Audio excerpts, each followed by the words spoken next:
সালটা 2004। মহারাষ্ট্রের নাগপুরের জেলা কোর্টে তখন পিন ড্রপ সাইলেন্স। বিচারককে হতভম্ব করে দিয়ে কাঠগোড়ায় দাঁড়িয়ে থাকা আসামি সামনের মেয়েটির দিকে তাকিয়ে চিৎকার করে বলল, তুই রেডি। আর এটা শুনে সামনে উপস্থিত পুলিশ আধিকারিক হাসতে লাগলো। কিন্তু তারপর যেটা ঘটলো সেটা ভারত কেন সারা পৃথিবীর ইতিহাসে আগে কখনো ঘটেনি। ওই কোর্টরুমে উপস্থিত একদল মহিলা ঝাঁপিয়ে পড়ল আসামি গ্যাংস্টার আক্কু যাদবের ওপর। আঁচলে লুকিয়ে রাখা ফল কাটার ছুরি দিয়ে কেটে নিল তারা আক্কুর পুরুষাঙ্গ।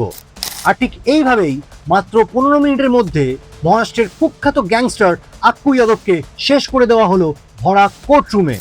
তারপর মেয়েগুলো সেই রক্তমাখা হাত নিয়ে বিচারকের সামনে গিয়ে বললেন, আমরা সবাই দোষী, আমাদের সবাইকে শাস্তি দিন। নাগপুর জেলা কোর্টের বিচারক তখন স্তম্ভিত হয়ে চেয়ারে বসে রইলেন। ভারতীয় জুডিশিয়াল সিস্টেমে এরকম নজিরবিহীন ঘটনা আগে কখনো দেখা যায়নি। কেন এতগুলো মেয়ে ভরা কোর্টরুমে এই কাণ্ডটা ঘটালো? কিভাবেই বা তারা ছুরি নিয়ে ভরা কোর্টরুমে প্রবেশ করলো? আর কেনই বা বিচার শেষ হওয়ার আগেই তারা বিচারকে নিজের হাতে তুলে নিল এবং আসামিকে শেষ করে দিল ভরা কোর্টরুমে? এই সব কিছু জানতে হলে আপনাকে কিন্তু ভিডিওর শেষ পর্যন্ত দেখতেই হবে। মহারাষ্ট্রের নাগপুরের কস্তুরবা এলাকার একটা বস্তি অঞ্চল, যেখানে রাত নামলেই শুনশান হয়ে যায় এলাকা। কিশোরী থেকে যুবতী, এমনকি মধ্যবয়সী মহিলারাও সন্ধ্যের পর বাইরে বেরোতে সাহস পান না। বন্ধ করে রাখা হয় দরজা জানলা, তবুও হাড় হিম করা আতঙ্কের ছায়া ঘুরে বেড়ায় পাড়াময়। এমনই একদিন এক তরুণী বিকেল 5টা নাগাদ বাড়ি ফিরছিলেন বাজার করে। সন্ধে হতে তখন আর বেশিক্ষণ বাকি ছিল না এবং এর ফলেই তরুণীটি ভয় পাচ্ছিলেন এবং যত তাড়াতাড়ি সম্ভব বাড়ি ফেরার চেষ্টা করছিলেন। তিনি হাঁটতে হাঁটতে রাস্তায় পিছন ফিরে তাকাচ্ছিলেন বারবার। বাড়ি থেকে তখন তিনি আর কিছুটাই দূরে। হঠাৎ করে সামনে তাকে ঘিরে ফেললো 8 থেকে 10 জন মানুষ এবং সেই 8 থেকে 10 জনের ভিড় ঠেলে সামনে বেরিয়ে এলেন আক্কু যাদব। মেয়েটি যে ভয়টা পাচ্ছিল ঠিক সেটাই ঘটলো তার সাথে। মেয়েটি ভয়ে প্রায় অজ্ঞান হয়ে যাওয়ার জোগাড়, কিন্তু তাতেও রেহাই মিলল না। মেয়েটিকে ঘিরে ধরে চলল অমানসিক নির্যাতন। এটাই ছিল আক্কু যাদবের প্রথম শিকার। মেয়েটির যখন জ্ঞান ফিরল তখনও মেয়েটিকে খুবলে খুবলে খেয়ে যাচ্ছিল এই নরপিশাচের দল।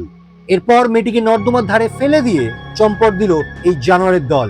এই পুরো ঘটনাটা ঘটেছিল তার পাড়ার মধ্যেই, কিন্তু আক্কু যাদবের ভয়ে পাড়ার একটি মানুষও প্রতিবাদ করতে বেরোননি। এই জানোয়ারগুলো চলে যাওয়ার পর মেয়েটিকে উদ্ধার করে পুলিশ স্টেশনে নিয়ে যাওয়া হয় এবং পুলিশ স্টেশনে পুলিশ আধিকারিক সব ঘটনা শুনে কি বলেছিলেন জানেন?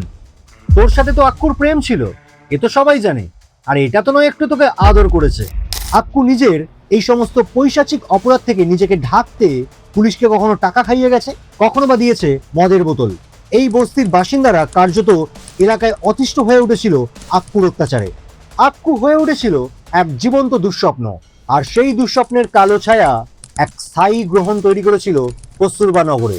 পরিসংখ্যান বলছে এই কস্তুরবা নগরীর বস্তির প্রত্যেকটা পরিবারের 1টি থেকে 2টি করে মেয়ে এই আক্কু যাদবের শিকার। কিন্তু এতদিন ধরে কিভাবে পুলিশকে টাকা খাইয়ে কিংবা মদের বোতল দিয়েও দিনের পর দিন এই কাজ চালিয়ে গেল তারা? আর কেনই বা দিনের পর দিন অত্যাচার সহ্য করে আক্কু যাদবের বিরুদ্ধে কেউ মুখ খুলল না?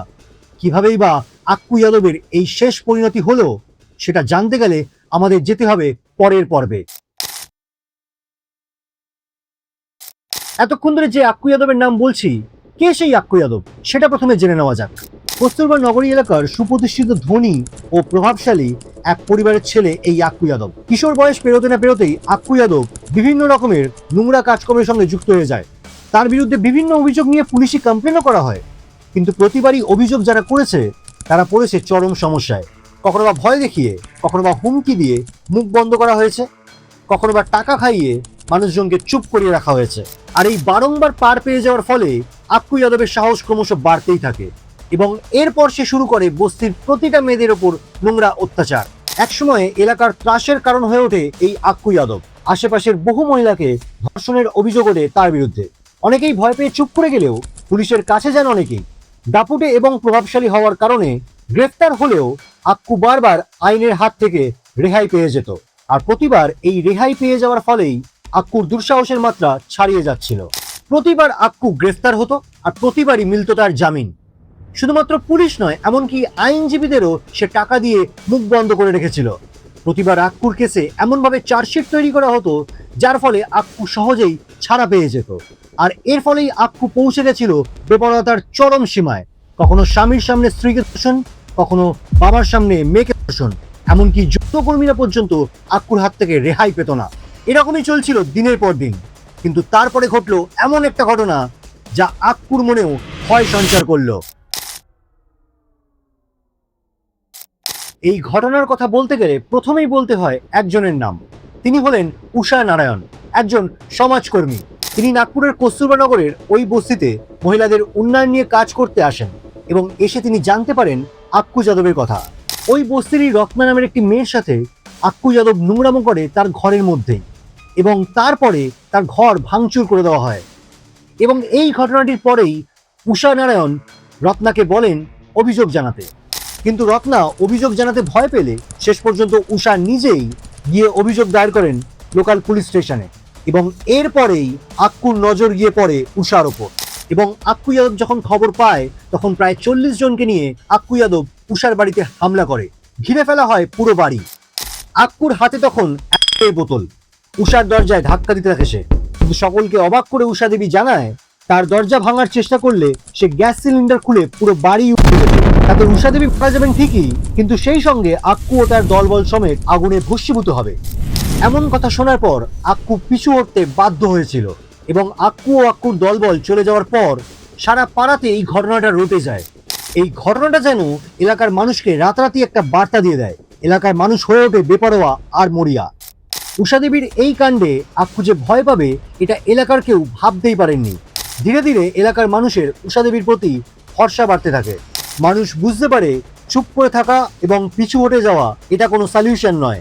শোষিত হতে হতে এবার মরণ কামড় দেওয়ার জন্য সবাই প্রস্তুত হতে শুরু করে। এরপর এলাকাবাসীরা ক্ষিপ্ত হয়ে প্রতিবাদ শুরু করে আক্কুর বিরুদ্ধে। 2004 সালের 6ই আগস্ট পুড়িয়ে দেওয়া হয় আক্কুর বাড়ি। আক্কু ভয় পেয়ে পুলিশের কাছে আশ্রয় নেয় এবং পুলিশি বুদ্ধি করে আক্কুর বিরুদ্ধে ধর্ষণের মামলা দায়ের করে। এই মামলা দায়ের করার পেছনেও কিন্তু ছিল এক চক্রান্ত, ছিল অপরাধীকে সুরক্ষা দেওয়া। মামলা দায়ের হওয়ার ফলে আক্কু ছিল পুলিশি হেফাজতে, এবং পুলিশি হেফাজতে থাকার ফলে আক্কু কিন্তু ক্ষিপ্ত জনতার হাত থেকে রেহাই পেয়েছিল। মনে করা হয়েছিল প্রথমত মামলা হলে সকলকে শান্ত করা যাবে, দ্বিতীয়ত আক্কুকেও বাঁচিয়ে রাখা যাবে। আর এই আক্কুকে বাঁচিয়ে রাখার পেছনে ছিল মোটা টাকার লেনদেন, যা বহু উচ্চপদস্থ পুলিশ আধিকারিকের উপরি ইনকাম ছিল। এবার আসা যাক পরের পর্বে। 13ই আগস্ট 2004 নাগপুর জেলা কোর্টে তখন পিন ড্রপ সাইলেন্স, এবং এই দিনটার জন্যই অপেক্ষা করছিলেন নির্যাতিতা মহিলারা। তারা বুঝে গেছিলেন আর যাই হোক আইনের পথে আক্কুর সাজা মিলবে না। আর এই সব কিছুর পেছনে সাহস জুগিয়েছিলেন উষা নারায়ণ। তার পরিকল্পনা মতোই শুনানির দিন আদালত চত্বরে গিয়ে হাজির হয়েছিলেন প্রায় 100 মহিলা। সকলেই কোনো না কোনো সময় ধর্ষিতা হয়েছিলেন আক্কুর কাছে। তারা প্রত্যেকেই সঙ্গে করে নিয়ে এসেছিলেন রান্নাঘরের ছুরি, বটি, এমনকি লঙ্কার গুঁড়ো। তারা ঠিক করে ফেলেছিলেন আজ আদালতের রায় যাই হোক না কেন আক্কুকে তারা বাড়ি ফিরতে দেবেন না। সে যা হয় হবে, আক্কুকে তারা আজ রুখবেনই, এবং এর জন্য যদি তাদেরকে জেলেও যেতে হয় তাতেও তারা প্রস্তুত ছিলেন। আক্কু যে এক ভয়ানক শয়তান ছিল এটা বোঝা যায় ওই দিনেরই আরেকটা ঘটনা দিয়ে। শুনানির জন্য আদালতে ঢোকার সময় সে একটুও অনুতপ্ত ছিল না। সে নিশ্চিত ছিল পুলিশ ও আইনজীবীদের কারসাজিতে সে এবারও ছাড়া পেয়ে যাবে। তাই কোর্টে ঢোকার সময় সে একটা মহিলার দিকে উদ্দেশ্য করে বলে, জেল থেকে বেরোই, আবার তোকে ধর্ষণ করব। এরপর যখন বিচার শুরু হয়, ভরা কোর্টরুমে জেরা চলাকালীন অভিযুক্ত ধর্ষক কোনো মহিলাকে হুমকি দিচ্ছে দেখেও পুলিশ কিছুই করেনি, উল্টে তারা হাসছিল। আর এতেই ধৈর্যের বাঁধ ভেঙে যায় আদালতে উপস্থিত নির্যাতিতা মহিলাদের। তারা ঝাঁপিয়ে পড়েন আক্কুর ওপর। বেশ কিছু মহিলা জুতো ছুঁড়ে মারেন আক্কুর দিকে এবং চিৎকার করে বলেন, এই পৃথিবীতে নয় তুই থাকবি নয় আমি থাকবো। আর তখনই ঘটে যায় বিপর্যয়। এতদিনের জমে থাকা বারুদ আগুন হয়ে জ্বলে ওঠে। প্রায় 200 জন মহিলা ঝাঁপিয়ে পড়ে আক্কুর ওপর এবং কেটে নেওয়া হয় আক্কুর পুরুষাঙ্গ। ভরা কোর্টরুমের মধ্যে তখন কেউ আন্দাজও করতে পারেনি এমন একটা ঘটনা হতে চলেছে। মহিলারা সঙ্গে আনা ধারালো বটি এবং কলকাটা ছুরি দিয়ে কোপাতে থাকেন আক্কুকে। মাত্র 15 মিনিটের মধ্যে কুখ্যাত গ্যাংস্টারকে শেষ করে দেওয়া হয় ভরা কোর্টরুমে। রক্তে ভেসে যায় কোর্টরুম চত্বর, এবং সব শেষে ওই রক্তমাখা হাত নিয়ে মহিলারা বিচারকের সামনে এসে দাঁড়ায় এবং বলে, আমরা দোষী, আমাদের শাস্তি দিন। ময়না তদন্তের রিপোর্ট বলছে আক্কুর শরীরে প্রায় 100টিরও বেশি গভীর ক্ষত ছিল। এখানেই শেষ নয়, এই ঘটনা চলাকালীন আদালত চত্বরে যারা দাবি করছিলেন আক্কুকে খুন করার জন্য তাদের গ্রেফতার করতে, তাদের মধ্যেই 5 জনকে পুলিশ গ্রেফতার করে। আর এরপরেই শুরু হয় তুমুল বিক্ষোভ। শেষ পর্যন্ত পুলিশ বাধ্য হয় সেই 5 জনকে ছেড়ে দিতে। পরে আক্কু যাদবের খুনের সমস্ত দায় স্বীকার করেন উষা নারায়ণ। এরপরে আক্কু যাদব খুনের সমস্ত দায় নিজের কাঁধে নিয়ে ধরা দেন উষা দেবী এবং তার সাথেই আরও 21 জনকে পুলিশি হেফাজতে নেওয়া হয়। এরপর টানা 8 বছর জেল খাটার পর উষা দেবী ছাড়া পান 2012 সালে এবং 2014 সালে বাকিদেরও মুক্তি দেওয়া হয়। এবার একবার ভেবে দেখুন, যে জানোয়ারটা দিনের পর দিন মেয়েদের সাথে নোংরামো করলো, অত্যাচার করলো, তাকে শাস্তি দিতে এতবার করে ভাবতে হলো প্রশাসনকে। আর যারা এর বিরুদ্ধে লড়লেন তাদেরকে প্রায় 8 বছর ধরে জেল খাটতে হলো। কি মনে হয় গাফিলতিরা কোথায়? জানান কমেন্টে। এই ঘটনা নিয়ে চর্চা চলেছিল সারা বিশ্বে। আন্তর্জাতিক সংবাদ মাধ্যমগুলির শিরোনামে উঠেছিল নাগপুরের এই মহিলাদের কীর্তি। যে দেশে প্রতি 18 মিনিটে একটি করে মেয়ে লাঞ্ছিত হয়, সে দেশের জনগণ আইনকে নিজের হাতে তুলে নেবে, এটাই কি স্বাভাবিক? কি মনে হয় আপনাদের? অবশ্যই জানাবেন কমেন্টে। নমস্কার, আমি স্বপ্নাধিক, ফিরে আসছি পরের ভিডিওতে। আর ততদিন সুস্থ থাকুন, ভালো থাকুন। ধন্যবাদ।